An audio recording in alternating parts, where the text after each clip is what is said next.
चढ़ गई थी।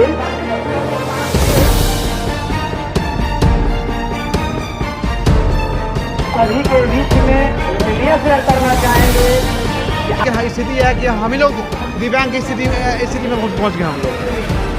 और हम लोग स्पेशल थे, लेकिन अब हम लोग जनरल टीचर से भी हम लोगों का जो मानदेय है वो बहुत ही कम हो गया है। कोई आदमी नहीं थे, उस प्रकार जो हम लोग कर रहे थे, और आज उन बच्चों को छोड़कर मुझे धरना पर बैठना पड़ गया। भारत में दिव्यांगों को एक विशेष स्थान प्राप्त है, विशेष अधिकार कानून में दिव्यांगों को दिए गए हैं, लेकिन सबसे बड़ी बात यह है कि दिव्यांगों को पढ़ाने के लिए जो शिक्षक तैनात किए गए हैं उन्हें कोई अधिकार नहीं दिया गया है। वो बहुत ही बुरी स्थिति में संघर्ष कर रहे हैं। हम आपको तस्वीर दिखाना चाहते हैं इस वक्त गर्दनी बाग की। ये गर्दनी बाग की तस्वीर है और यहाँ पर जो शिक्षक हैं जो दिव्यांग बच्चों को पढ़ाते हैं वो धरना पर बैठे हुए हैं। और आप देख सकते हैं 28 नवंबर 2022 से अनिश्चितकालीन हड़ताल है। तो स्वाभाविक तौर पर ये सवाल ज़रूर उठते हैं कि आखिर क्यों हड़ताल की नौबत आ गई, और अगर सब चीज़ ठीक रहता तो स्वाभाविक तौर पर हड़ताल की नौबत नहीं आती। लेकिन सवाल ये भी है कि अगर आप दिव्यांग बच्चों को बेहतर तरीके से पढ़ाना चाहते हैं, उन्हें प्रशिक्षित करना चाहते हैं, तो इसके लिए एक्सपर्ट टीचर की भी आवश्यकता है, और वो शिक्षक ये हैं जो दिव्यांग बच्चों को पढ़ाते हैं। तो ऐसे में अभी इनके क्या है, किस तरह की परेशानी से ये जूझ रहे हैं, हम जानने की कोशिश करते हैं। सर ये बताइएगा कि किस तरह की चुनौतियों का सामना करना पड़ रहा है आप लोगों को, और पूरा विस्तार से आप बताइए। स्थिति इतना भयावह है कि हम लोग इस महंगाई में, भीषण महंगाई में हम लोग दिन प्रतिदिन हम लोग कर्ज बोझ दबते जा रहे हैं। और बिहार शिक्षा परियोजना परिषद में हम लोग 16 वर्षों से काम कर रहे हैं, और दिव्यांग बच्चों को अपने बच्चों जैसा समझ के हम लोग सहानुभूतिपूर्वक हम लोग उनको बच्चों को पढ़ा रहे हैं। और हम लोग बहुत सारे बच्चे हमारे अभी बाहर पढ़ने चले गए, हम लोग इतना पढ़ा के आगे बढ़, लेकिन स्थिति है कि हम ही लोग दिव्यांग की स्थिति में पहुंच गए हम लोग। हम जितने अब नजर आ रहे हैं सब लोग BA MA और बहुत PhD हैं, उसके बावजूद ट्रेंड भी हैं, D.Ed है, B.Ed है, M.Ed है, और भारतीय पुनर्वास परिषद नई दिल्ली से सब पंजीकृत है, सब रजिस्टर्ड हैं। और इसके बावजूद हम लोग, आपकी स्थिति यह है कि बिहार शिक्षा परियोजना परिषद में जो आदेशपाल हैं कॉन्ट्रैक्ट पर, उनसे भी आधा पैसा मिलता है, मात्र 14,700 मिलता है मात्र। इस महंगाई में हमारी एकदम दयनीय स्थिति हो गई है हम लोग को। हम लोग महामहिम राज्यपाल महोदय से को भी हम लोग ने जाके फरियाद किया कि हम लोग बहुत बदतर स्थिति में हैं।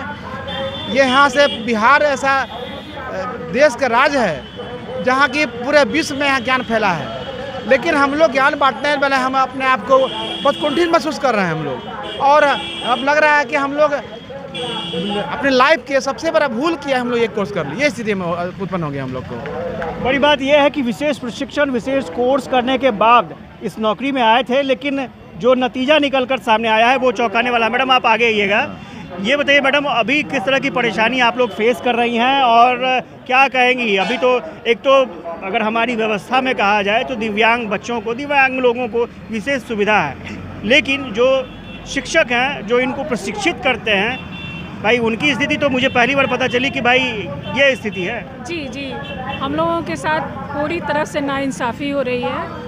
जनरल टीचर से भी हम लोग का पहले स्टेटस अच्छा था और हम लोग स्पेशल थे, लेकिन अब हम लोग जनरल टीचर से भी हम लोगों का जो मानदेय है वो बहुत ही कम हो गया है, और इस पर हम लोग भूखों मरने की स्थिति आ गई है। तो अभी हम लोग का जो है कि करो या मरो, पूरी तरीक़े से हम लोग आ गए हैं। हम लोगों को खोने के लिए कुछ नहीं है, पाने को आसमान है, क्योंकि हम लोग को 14,700 मिलता है। इससे ना अपना परिवार चल पाता है और ना घर चल पाता है, और सारा समय हम लोग इसी में दिए हुए हैं। इसलिए अब हम लोग इस एज में आ गए हैं कि अब हम लोग कहीं स्विच ओवर भी नहीं कर पाएंगे, इसलिए करो या मरो की स्थिति। तो आप लोग अनिश्चितकालीन पर चले गए। पहले सर्व शिक्षा अभियान चलती थी तो उसमें 6 से 14 वर्ष के आयु के बच्चे पर हम कार्य कर रहे थे क्या, और अब आज समग्र शिक्षा अभियान है, हम 3 वर्षों से लेके 18 वर्षों के दिव्यांग बच्चों पर कार्य कर रहे हैं। और हमारी ये स्थिति हो गई है कि हमारे कितने समावेशी शिक्षाकर्मी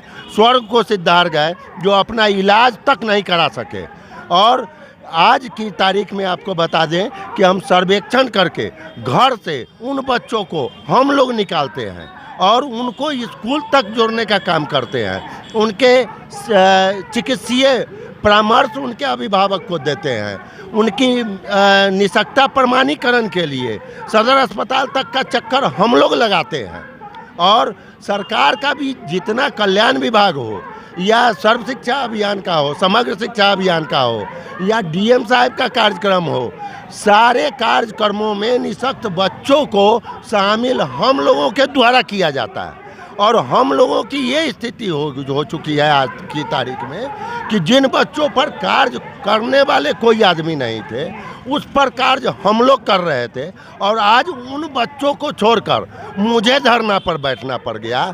ये सरकार के पदाधिकारियों और सरकार की गलत नीतियों का ये परिणाम है। हाँ सर, क्या कहना चाहिए? हम कहना यह चाहते हैं कि हम लोग विगत 16 वर्षों से कार्य कर रहे हैं। जैसे कि हमारे मित्रों ने बताया कि हम लोग के सामने बहुत समस्याएं हैं और हम दिव्यांगता के क्षेत्र में काम कर रहे हैं। और इस दिव्यांगता क्षेत्र में कार्य करते हुए हम अपनी समस्याओं को जो है माननीय प्रधानमंत्री तक भी अवगत कराए। पत्र के माध्यम से कई बार हम लोग ने पत्राचार भी किया, माननीय मुख्यमंत्री को भी दिया, माननीय राज्यपाल को भी दिया, और किसी ने जो है हम लोगों की समस्याओं को जो है लिया नहीं। और आए दिन जो है हम लोग समस्या से जूझते रहे। और कई बार हम लोग मिले, पत्राचार किए, व्यक्तिगत मिले, लेकिन आश्वासन मिला, लेकिन आज तक कुछ हुआ नहीं हुआ। हम लोग बाध्य होकर के आज सड़क पे आए हुए हैं, हड़ताल कर रहे हैं। हम लोग जो है सरकार से यही कहना चाहते हैं कि हम लोगों का अविलंब जो है सामंजन किया जाए, क्योंकि हम लोग ऐसा कार्य करते हैं, पुनीत कार्य करते हैं कि जिसको ईश्वर ने जो छोड़ा था उसको हम पूरा कर रहे हैं। मैं सरकार से यही निवेदन करूँगा कि हम लोगों का जो है अविलंब जो है सामंजन करके हम लोगों के साथ न्याय किया जाए। क्या कहना चाहेंगे सर? माननीय उच्चतम न्यायालय के आदेशानुसार दिव्यांग छात्र छात्राओं के शिक्षण प्रशिक्षण के लिए प्रत्येक सामान्य स्कूलों में एक शिक्षक की बहाली की नियुक्ति के बारे में राज्य सरकार को आदेश दिया गया है। इसी संदर्भ में हम लोग 15 से 16 वर्ष से काम कर रहे हैं और हमको बिहार सरकार लघु संविदा के आधार पर कार्य लेती है। यह सरकार एक बार फिर बंधुआ मजदूर की याद दिला रही है और हम इतने कठिन काम करते हुए भी हमें जो है दोयम दर्जे का शिक्षक माना जाता है। यह बिहार सरकार की नाकामयाबी है। इसी के चलते आज हमारे दिव्यांग छात्र छात्राओं को 3 दिसंबर विश्व विकलांगता दिवस होने जा रहा है, वो बाधित हो रहे हैं। स्पर्श कार्यक्रम के द्वारा हमारे माध्यम से जो शिक्षण प्रशिक्षण दिया जाता था वो आज बाधित हो गया है और हम लोग हड़ताल पर हैं और आज सरकार हमें बाध्य कर रही है हड़ताल करने के लिए। बस यही करना है। तो आपने देखा कि किस तरह से जो शिक्षक हैं जो दिव्यांग बच्चों को पढ़ाते हैं वो परेशान हैं। जो मानदेय दिया जाता है वो काफ़ी कम है। और अब तक तो कॉन्ट्रैक्ट की बात हम लोगों ने सुनी थी, उसमें भी एक लघु कॉन्ट्रैक्ट होता है, उस कॉन्ट्रैक्ट पर ये शिक्षक काम कर रहे हैं। स्वाभाविक तौर पर एक लंबा अरसा इन्होंने बच्चों को पढ़ाया है, दिव्यांग बच्चों को समय दिया है। तो अब सवाल ये उठ रहे हैं कि आखिर इनके पास अब विकल्प क्या बचता है।